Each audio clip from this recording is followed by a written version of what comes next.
ETF index mutual funds నేర్చుకుని stock మార్కెట్లో రాణించాలనుకుంటున్నారా? వెంటనే ఈ నెంబర్కి కాల్ చేయండి. నమస్తే రమ్మగారు. నమస్తే జయ.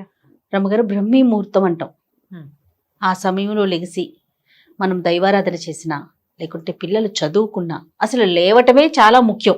చాలా సందర్భాల్లో మీరు బ్రహ్మీ ముహూర్తంలో లేవటం గురించి మాట్లాడారు కదా. అసలు ఆ ముహూర్తం యొక్క విశిష్టత ఏంటండి?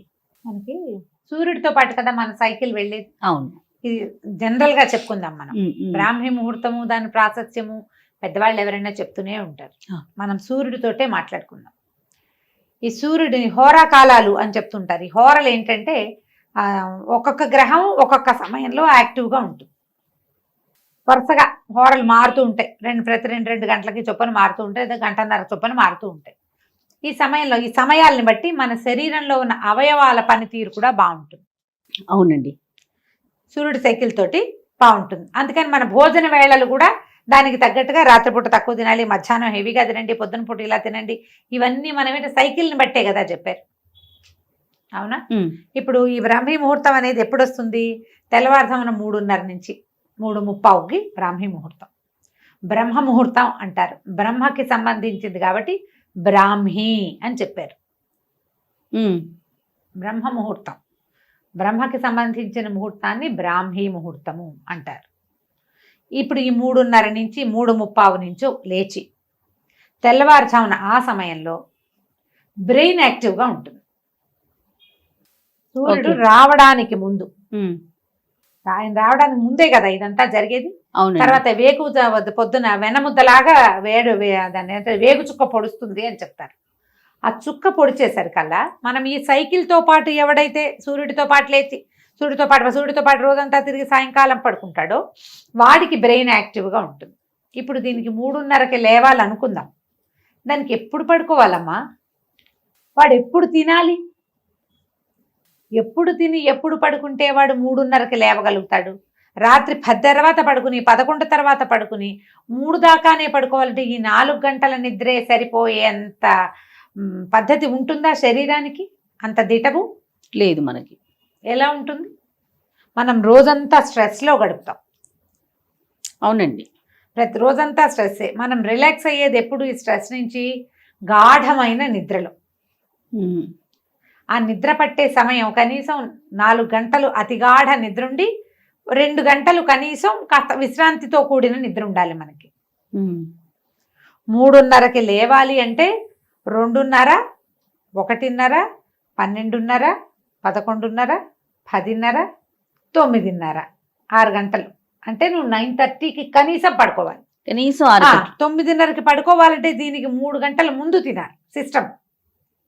6:30కి అన్నం తింటే 6:30కి డిన్నర్, రాత్రిపూట సప్పర్ అంటాం. పోనీ మనం రాత్రిపూట తినగలిగే ఆహారం 6-6:30కి సూర్యాస్తమయం అవుతూనే తినేసేవనుకో, గూట్లో దీపం నోట్లో ముద్ద. అవును తిన్నావనుకో, అప్పుడు నువ్వు 9:30కి పడుకోగలవు. ఇప్పుడు ఏ చదువు చదువుకునేవాళ్ళు, ఏ ఉద్యోగం చేసేవాళ్ళు, ఏ వ్యాపారం చేసేవాడు 6:30కే ఇంటికి వచ్చి అన్నం తిని కాసేపు వ్యవహారాలు అవి ఇవి చూసుకుని చదువుకుని ఇల్లు వాకిళ్ళు సవరించుకుని 9:30 పడుకుంటారో చెప్పు?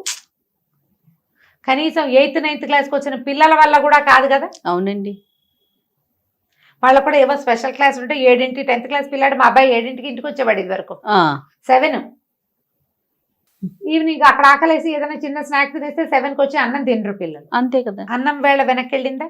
వీడిని బ్రాహ్మీలో లేవరా, మాహేశ్వరిలో లేవరా అంటే ఎట్లా వేస్తాడమ్మా చెప్పు? చాలా కష్టం రమ్మగారు, ప్రాక్టికల్ గా కష్టం. కానీ ముహూర్తానికి ఉన్న బలం అయితే ముహూర్తానికి ఉంది. పోనీ 3:30 కాదు 4 దాటాక, పోనీ 4 కాదు 5కి లేవాలన్నా నువ్వు రాత్రి 10కి పడుకోవాలి. 10 గంటలకు పడుకునే వాళ్ళు చక్కగా లేస్తారు. చాలా మంది మేము లేస్తున్నాం అని పెడతారు. నువ్వు చెప్పు, 12ంటికి పడుకుని 3:30కి లేస్తామని చెప్పగలిగే వాళ్ళు ఎంతమంది ఉంటారు? అస్సలు ఉండలేకపోతే. అందులో విద్యార్థులు ఉండరు, ఈ కుర్రాళ్ళు చదువుకునే పెద్ద పిల్లలు ఉండరు, కొత్తగా ఉద్యోగాలు చేసుకునే వాళ్ళు ఉండరు. ఎవరు ఉంటారు? కడు వృద్ధులు, పెద్దవాళ్ళు, ఏ పని లేని వాళ్ళు, పగలు నిద్రపోగలిగే వాళ్ళు.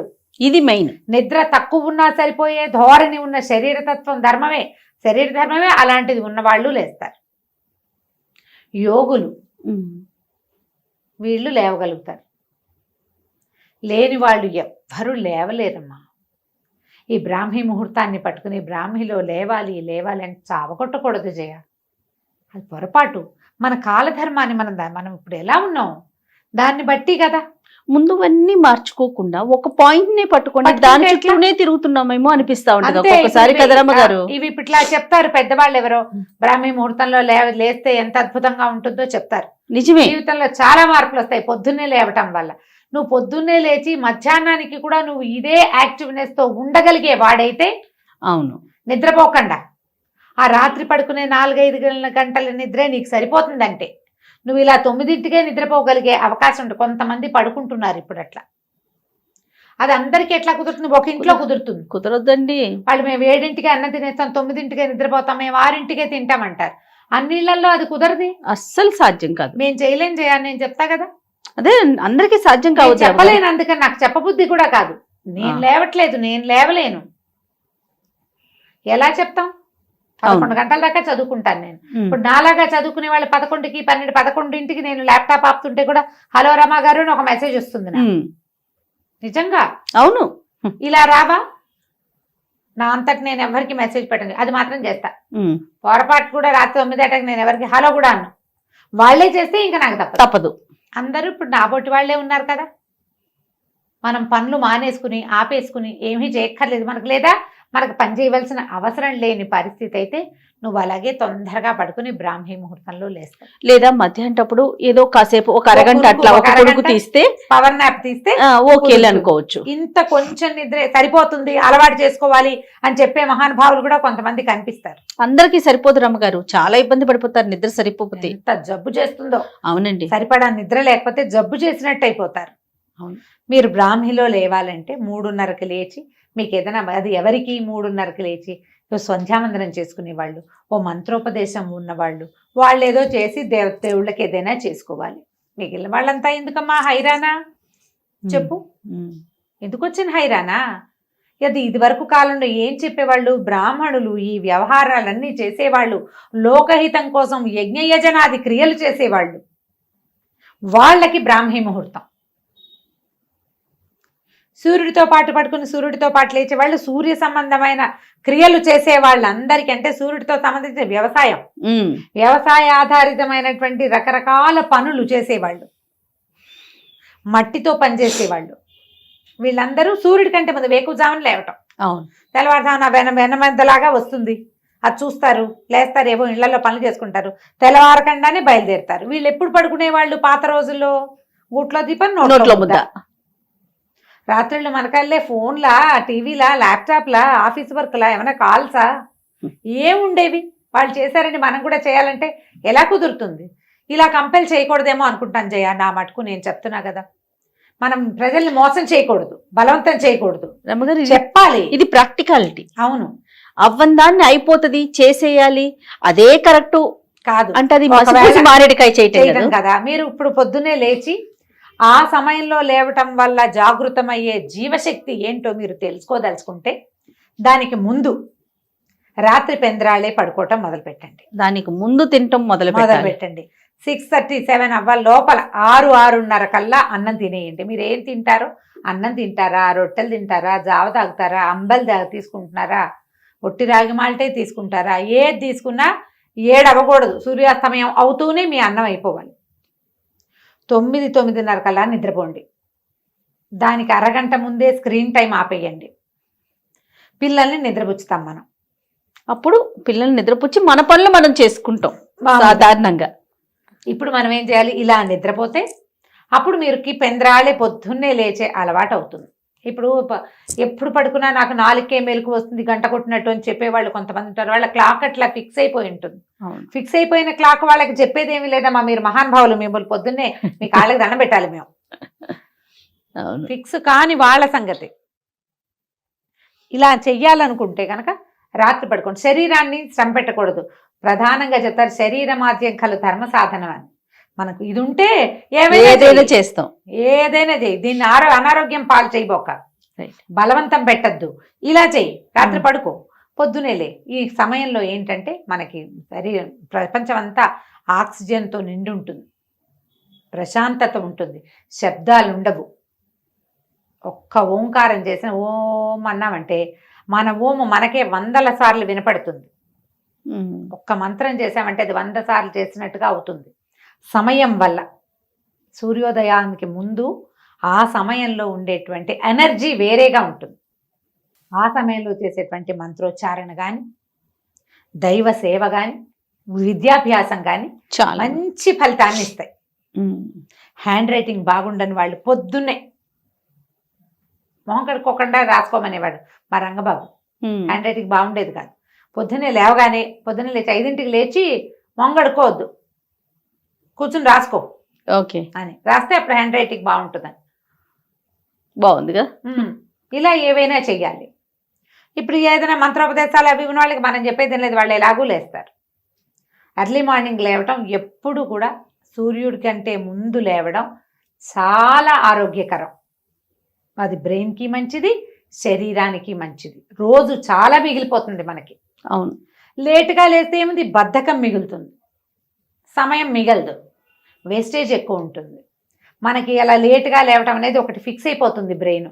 ఆ లేటుగానే లేస్తాం, ఎప్పుడు పడుకున్నా లేటుగానే లేస్తూ ఉంటాం. దానికి ఫిక్స్ చెయ్యొద్దు. ఉమ్. కానీ ఈ బ్రాహ్మిలో లేవాలని మీరు 1 గంటకు పడుకుని 3:30కి లేచి కూర్చుని ఏం చేస్తారు, కళ్ళు పడిపోతూ ఉంటాయి, ఒళ్ళు వాలిపోతూ ఉంటుంది. ఎందుకు? అది మైండ్ యాక్టివ్ గా వర్క్ యాక్టివ్గా చేయదండి. ఉండదు.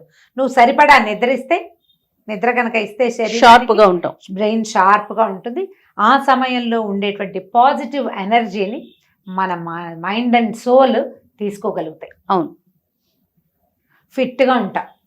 అప్పుడే కాస్త ఎక్సర్సైజ్ చేయడానికో, కొంచెం యోగా చేయడానికో, కాస్త వాకింగ్ చేసుకోవడానికో, అవకాశం. కాస్త దేవతార్చన చేసుకోవడానికో ప్రశాంతంగా 3:30కి లేచి ఇంట్లో సామాన్లు సవరిస్తా, ఇల్లు ఉడుస్తా అంటే మిగిలిన వాళ్ళు తిట్టిపోస్తారు. అదో బాధగా ఉంటుంది. అందరినీ లేపు కూర్చోబెట్టాలంటే వీళ్ళందరినీ రాత్రి 9కే పడుకోబెట్టాలి. మీ వల్ల అయితే చేయండి. వాళ్ళు ఎవరో చెప్పారు చేయకపోతే కుదరదు, అందుకే వాళ్ళని వినమన్నాను అని. ఇంట్లో ఒక్కళ్ళకి అది నచ్చుతుంది. ఇది ఆ చేయగలిగే వాళ్ళకి, ఏ పని లేని వాళ్ళకి, రాత్రిపూట ఏ వ్యవహారం చేయక్కర్లేని వాళ్ళకి నచ్చుతాయి అవన్నీ. మిగతా వాళ్ళకండి వాళ్ళ తట్టాలు తెల్లారితే పడాల్సింది. ఉరుకులు పరుగులు కదా రమ్మగారు. అవును. అవునా? పిల్లలతో ఇంట్లో మనం ఎంతెంత ఉరుకులు పెట్టాలి, ఎంతెంత పరుగు పెట్టాలి, ఎన్నెన్ని పనులుంటాయి. బ్రాహ్మీ ముహూర్తంలో లేవాల్సిందే అని నేను చెప్పేస్తాను అనుకున్నావా జయ నువ్వు? నేను అనుకోలేదు రమ్మగారు, నాకు తెలుసు మీ గురించి. లేవండమ్మా, అవకాశం ఉన్నప్పుడు. ఇప్పుడు పండగలు అప్పుడు తెల్లవారుజామునే లేస్తాం. అవును, అవును. పొద్దునే తలంట్లు పోసుకోవటానికి, పూజ అది ఏర్పాటు చేసుకోవటానికి. ఇదే మనం అలవాటు చేసుకుంటే భలే బాగుంటుంది అని అనిపిస్తుంది. అది ఎప్పుడన్నా ఒకసారి లేస్తాం కాబట్టి. ఇప్పుడు మనం రోజు చేయాలంటే నేను చెప్పే కదా, లివింగ్ స్టైల్ మార్చుకోండి, మంచిది, అప్పుడు సంతోషం. చక్కగా కుదురుతుంది. ఆ సమయాన్ని పూర్తి పాజిటివ్ ఎనర్జీని మీరు ఆస్వాదించవచ్చు, అనుభవించవచ్చు. బాగుంటుంది. చూద్దాం అసలు ఎలాంటి కామెంట్స్ పెడతారు, ఏంటి రమ్మగారు ఇలా చెప్పారు అని పెడతారో, లేదు చాలా కరెక్ట్ గా చెప్పారు రమ్మగారు, మేము కూడా మీతో ఏకీభవిస్తున్నాం అంటారు. నేను నా ఉద్దేశం చెప్పానమ్మా, చూద్దాం. అంతే. రైట్ రమ్మగారు, నమస్తే. నమస్తే.